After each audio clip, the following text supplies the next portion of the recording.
প্রধানমন্ত্রী তারেক রহমানকে কিন্তু খাম্বা তারেক বানিয়েছিল। এটা সবাই জানেন। আপনারা শুধু এই খাম্বা তারেক কিন্তু শুধু বাংলাদেশের লোকই তাকে খাম্বা তারেক হিসেবে চেনে না। আপনারা নিশ্চয়ই ২৮শে জানুয়ারি ২০২৬ সালে টাইম ম্যাগাজিনে প্রকাশিত একটা আর্টিকেল সবাই পড়েছেন।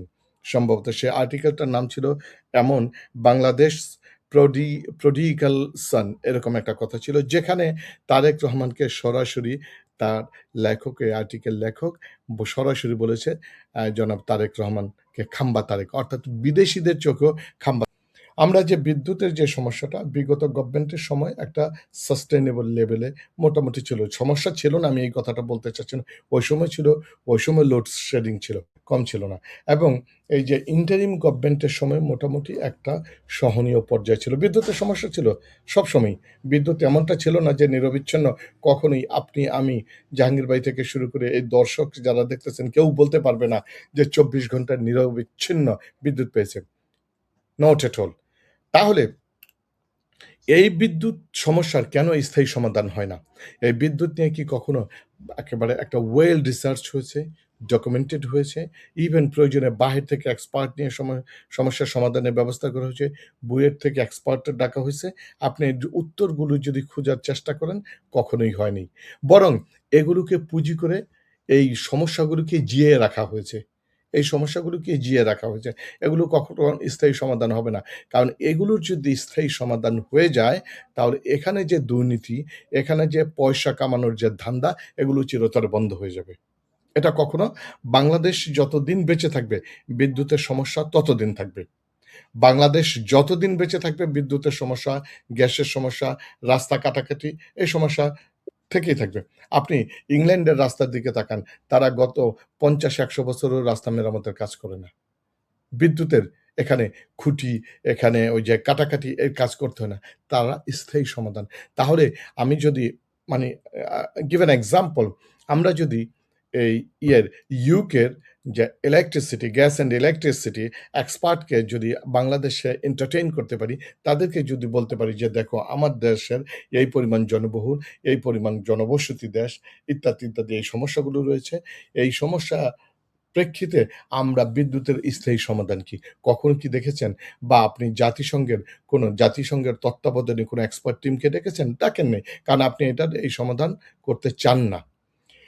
আমরা সম্প্রতি এটাও দেখলাম যে পার্টিকুলারলি এখন পত্র-পত্রিকা লেখা হচ্ছে। আমি সম্ভবত গতকালকে কোনো একটা পত্র-পত্রিকা দেখলাম যে এই বিদ্যুতের সমস্যাটা নাকি কৃত্রিমভাবে তৈরি করা হয়েছে। একটা কৃত্রিম সংকট তৈরি করা হয়েছে। যাতে করে পার্টিকুলারলি কোনো একটা গোষ্ঠীকে ফেভার করা যায়। যেমন অলরেডি তারা বসুন্ধরা গ্রুপকে এলএনজি কেনার জন্য এবং এলএনজির সাথে একটা চুক্তি করতে চাচ্ছে বা তাদেরকে একটা প্রায়োরিটি দিতে চাচ্ছে ইত্যাদি।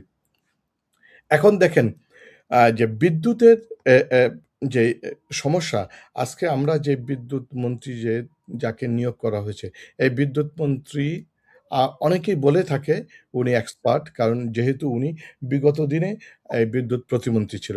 ফাইন, আমরা ধরে নিচ্ছি। উনি যদি বিগত দিনে বিদ্যুৎ প্রতিমন্ত্রী থেকে থাকে, উনি যদি এক্সপার্ট হয়ে থাকে, তার এই এক্সপার্টাইজ এর কোথায় কি কাজে লাগালো? এই এক্সপার্ট তো সেই এক্সপার্ট যিনি এই জনাব বর্তমান যে প্রধানমন্ত্রী তারেক রহমানকে কিন্তু খাম্বা তারেক বানিয়েছিল। এটা সবাই জানেন। আপনারা শুধু এই খাম্বা তারেক কিন্তু শুধু বাংলাদেশের লোকই তাকে খাম্বা তারেক হিসেবে চেনে না। আপনারা নিশ্চয়ই ২৮শে জানুয়ারি ২০২৬ সালে টাইম ম্যাগাজিনে প্রকাশিত একটা আর্টিকেল সবাই পড়েছেন। সম্ভবত সেই আর্টিকেলটার নাম ছিল এমন বাংলাদেশ প্রডি প্রডিগাল সন এরকম একটা কথা ছিল। যেখানে তারেক রহমানকে সরাসরি তার লেখক, এই আর্টিকেল লেখক সরাসরি বলেছে জনাব তারেক রহমানকে খাম্বা তারেক, অর্থাৎ বিদেশিদের চোখেও খাম্বা তারেক। এখন কোয়েশ্চেন হচ্ছে এই খাম্বা তারেক ওই সময় তারা ২০০১ থেকে ৬ সালে কারা বানিয়েছিল? এই বর্তমান যে জ্বালানি বিদ্যুৎ জ্বালানি মন্ত্রী রয়েছে, তখন উনি সম্ভবত প্রতিমন্ত্রী ছিল। তারাই কিন্তু বানিয়েছে। তাহলে তাকে আবার কেন এই পদে নিয়োগ দেয়া হলো? এখানে ২ টা বিষয়। এক হতে পারে বর্তমান গভর্নমেন্টে এক্সপার্ট কোনো এই মিনিস্ট্রি চালানোর মতো লোক নাই। আমি এই কথাটা শেষ অংশে আবার বলব। এক্সপার্ট কোনো লোক নাই এই মিনিস্ট্রি চালানোর মতো। একটা দিক হতে পারে। আরেকটা দিক হতে পারে এই মিনিস্টার কি জানে কিভাবে এই বিদ্যুৎ থেকে লুটপাট করা যায়, দুর্নীতি করা যায়। হয়তোবা তাকে এজন্য লুটপাটের জন্য আবার নিয়োগ দেয়া হয়েছে।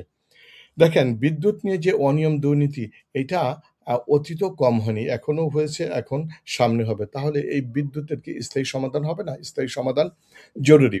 এখন এখন যেই বিষয়টা হচ্ছে আ আম আপনি যেই কোয়েশ্চেনটা করলেন যে আজকে মাননীয় প্রধানমন্ত্রী আম টিএনটি টিএনটি কলেজে সম্ভবত সে তার একটা বক্তব্য দিতে গিয়ে বলেছেন, এইটা আ কেউ বলতেছেন চ্যালেঞ্জ বা কেউ বলতেছেন যে বিরোধী দলের কাছে সহযোগিতা চাওয়া। তারা আ প্রধানমন্ত্রী বিরোধী দলের কাছে সহযোগিতা চেয়েছেন, বলেছেন তাদের কাছে যদি তাদের কাছে যদি বিদ্যুতের স্থায়ী সমাধানের যদি কোনো পথ থেকে থাকে, কোনো যদি প্রকল্প থেকে থাকে, কোনো যদি আইডিয়া থেকে থাকে সেটা যেন শেয়ার করে। এটার ২ টা ব্যাখ্যা হতে পারে। একটা ব্যাখ্যা পজিটিভ হতে পারে, সে আসলেই সহযোগিতা চাচ্ছে ১। দ্বিতীয় হচ্ছে যদি চ্যালেঞ্জ করা অর্থাৎ বিরোধী দলকে একটু বাজায়া দেখা যে আসলে বিরোধী দল এ তার এই তার মেকানিজম, তার এক্সপার্ট কি রয়েছে সেটা ডিসক্লোজ করে কিনা একটা দিক। আরেকটা দিক হতে পারে। আরেকটা দিক হতে পারে তাদের কাছে অর্থাৎ সরকারি দলের কাছে আসলেই কোনো যোগ্য লোক নেই, কোনো যোগ্য প্ল্যান নেই এবং এই মুহূর্তে যে ক্রাইসিস রয়েছে বিদ্যুতের, এই ক্রাইসিস সমাধানের কোনো মানে আ কি বলে এটা? টেকসই কোনো প্রজেক্ট নেই, কোনো পরিকল্পনা নেই। এটা দ্বারা তারা তাদের অযোগ্যতার বহিঃপ্রকাশই ঘটাবে। এখন কোয়েশ্চেন হচ্ছে বিরোধী দল এক্ষেত্রে সরকারের এই আহ্বানে সাড়া দিবে কিনা অথবা হেল্প করবে কিনা বা তাদের কোনো পরিকল্পনা থেকে থাকলে তারা শেয়ার করবে কিনা। এখানে ২ টা বিষয়। একটা বিষয় হতে পারে বর্তমান যে এই বিদ্যুতের ক্রাইসিস চলতেছে এইটা একটা বড় বিরোধী দল হিসেবে তাদেরও কিছু দায়বদ্ধতা রয়েছে। কিভাবে দায়বদ্ধতা রয়েছে? আমি বলব এটা হচ্ছে একটা পজিটিভ দায়বদ্ধতা। তারা সত্যিকার যে তারা যদি ক্ষমতায় যায়, তারা এই বিদ্যুতের সমস্যাটা কিভাবে সমাধান করবেন? তারা কিভাবে এই ফেজটাকে বিদ্যুতের এই এই স সমস্যাকে কিভাবে তারা ট্যাকেল করবেন, ডিল করবেন? এইটা তারা সরকারকে এই এক্সপার্ট, এই প্রযুক্তি তারা দিতে পারে। এবং তারা ওপেন মাঠে, খোলা মাঠে সমস্ত টিভি চ্যানেল, ম্যাগাজিনে এবং পত্র-পত্রিকা এই কথাটাই বলবে, এই কথাটাই যে আমরা সরকারকে আমাদের এই পরিকল্পনা দিচ্ছি। এটা একটা দিক। আরেকটা দিক হতে পারে যে তারাও তো জনগণের ভোটে নির্বাচিত এবং আ যে বিদ্যুতের কষ্ট শুধু তারেক রহমান বা সরকারি দলের এমপি, মন্ত্রীর যে আসনেই এই সমস্যাটা না। বিরোধী দলের যেখানে এমপি, মিনিস্টার যে এমপিরা রয়েছে সেখানেও এই সমস্যা এবং সেখানে তারা এই প্রজেক্ট তাদের মেকানিজম তারা শেয়ার করতে পারে। সরকারকে সহায়তা করতে পারে। এটা nothing wrong with that. এইটা আপনি যদি বিদেশের দিকে একটু তাকান, বিশেষ করে ইউরোপিয়ান কান্ট্রি, ওয়েস্টার্ন কান্ট্রি গুলোতে দেখবেন যে সরকারকে বিভিন্ন প্রজেক্টে হেল্প করে। এইটা হেল্প করার নজির আছে। এখন বাংলাদেশের ইতিহাসে এটা নেই। বাংলাদেশে সবসময় দেখা যায় যে সরকার যেখানে অ্যা আ হাবুডুবু খাচ্ছে, যেখানে সমস্যা, ওই সমস্যাগুলোকে আরো ট্রিগার করে বিরোধী দলের মাধ্যমে। আমি মনে করব যে বিরোধী দলের এক্ষেত্রে একটা দারুণ সম্ভাবনা তৈরি হয়েছে যে সরকারের যে ফেইলিউর রয়েছে, তাদের যে অদক্ষতা রয়েছে, তাদের যে এক্সপার্ট নাই, তাদের যে বর্তমানে বিদ্যুৎ ক্রাইসিস মোকাবেলা করার জন্য কোনো পরিকল্পনা নেই, এইটা জনগণের সামনে তুলে ধরে at the same time parallelly তারা তাদের পরিকল্পনা জনগণের সামনে পেশ করতে পারে। এইটা যদি সহায়তা করতে চায়। আর যদি মনে করে যে না আমরা সহায়তা করব না, এইটাও তাদের এখতিয়ার রয়েছে, আমরা সহায়তা করব না। বাট পরিশেষে আমি বলতে চাই সেটা হচ্ছে দেখেন এই বিদ্যুতের একটা স্থায়ী সমস্যার সমাধান হওয়া দরকার। এক্ষেত্রে যে আমরা যে বর্তমান যে বিরোধী দলকে দেখতে পাচ্ছি, বর্তমান বিরোধী দল খুবই একে স্মার্ট বিরোধী দল এবং তারা সরকারের ভালো কাজে সহায়তা করতেছে এবং যে অন্যান্য যে সমস্ত ক্রিটিক্যাল যে সমস্ত কাজের সমালোচনা করা দরকার সেক্ষেত্রে সেটাই করতেছে। তো এই ক্ষেত্রে আমি মনে করব যে বিরোধী দলকে সরকারের এই যে ক্রাইসিস এবং দেশবাসীর যে ক্রাইসিস চলতেছে এটা সমাধানের জন্য তাদেরকে হেল্প করা। যেমন এর একটা দৃষ্টান্ত হিসেবে বলে আমি শেষ করতেছি। যখন আ তেলের একটা সংকট তৈরি হলো। তেলের সংকট তৈরির আ মোকাবেলার জন্য তখন কিন্তু বিরোধী দল মাঠে নেমেছিল। তারা প্রত্যেকটা এই তেলের পেট্রোল পাম্পগুলোতে গেছে। তারা ভিজিট করেছে এবং এটাকে সহনীয় মাত্রায় নিয়ে আসার জন্য তারা কাজ করেছে।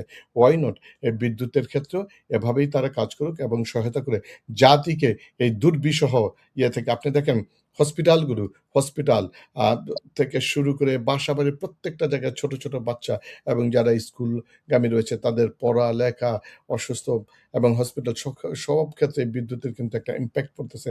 এক্ষেত্রে জাতির একটা পরিত্রাণ দরকার। এট দ্য সেম টাইম আপনার এই শোর মাধ্যমে আমি বর্তমান গভর্নমেন্টকে উদাত্ত জি, আহ্বান করতে চাই। যদি করতে আসবেন আপনারা শেষ করতে হবে। এই ৫ বছরে এই ৫ বছরে বিদ্যুৎ আপনারা শুধু একটা সমস্যার স্থায়ী সমাধান করেন, দ্যাট ইজ ইলেকট্রিসিটি প্রবলেম।